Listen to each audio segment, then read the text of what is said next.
So, what happened to that 600 horsepower electric Genesis G70 we were all expecting for 2026? The one that was supposed to be a true Tesla killer? Well, you might want to sit down for this, because it looks like it's not happening. For the better part of a year, the car world has been buzzing with these incredible rumors. Leaked info painted a picture of a brand new, all-electric G70. This wasn't just a rumor. It had project code names and everything. It was supposed to be built on a next-generation electric platform, offering insane performance and a huge driving range. But recent statements from Genesis executives themselves have thrown a massive bucket of cold water on all that excitement. The future of their most fun sports sedan is now a huge question mark. So what's the deal? Why would they cancel such a hyped-up car?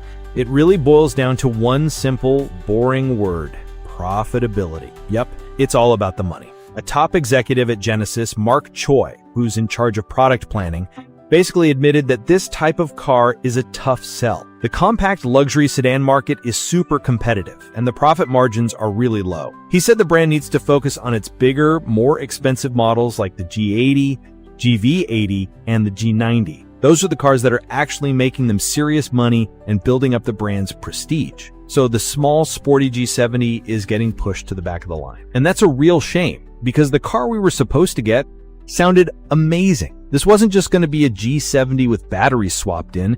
It was a ground-up new vehicle, codenamed RN2. It would have used Hyundai's next-gen EM electric platform. This new tech promised huge improvements over their already great electric cars. The main target was performance, with leaks suggesting a dual-motor setup pushing out over 600 horsepower. That's enough power to seriously worry the BMW i4 M50 and the Tesla Model 3 Performance. And it wasn't just about speed. They were also targeting a massive range, potentially over 800 kilometers or nearly 500 miles on a full charge.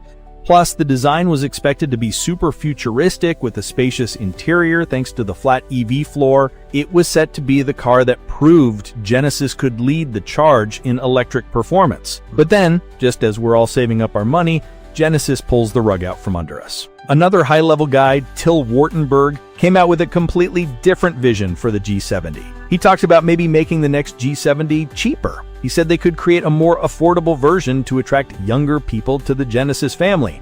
So you have one report talking about a 600 horsepower electric monster and another talking about a more budget-friendly car. They are complete opposites, and it shows that even inside Genesis, they have no idea what to do with this car. This brings us to the big question. What can we actually expect to see in 2026? The simple answer is probably not much. Given all this confusion and debate, it is almost impossible for an all-new redesigned G70 to be ready for 2026. Developing a new car, especially on a new platform, takes years. We would have seen spy shots and official announcements by now if it were really coming. So, if a 2026 Genesis G70 does appear in dealerships, expect it to be a carryover. That means it'll be the same car you can buy today with the 2.5-liter turbo.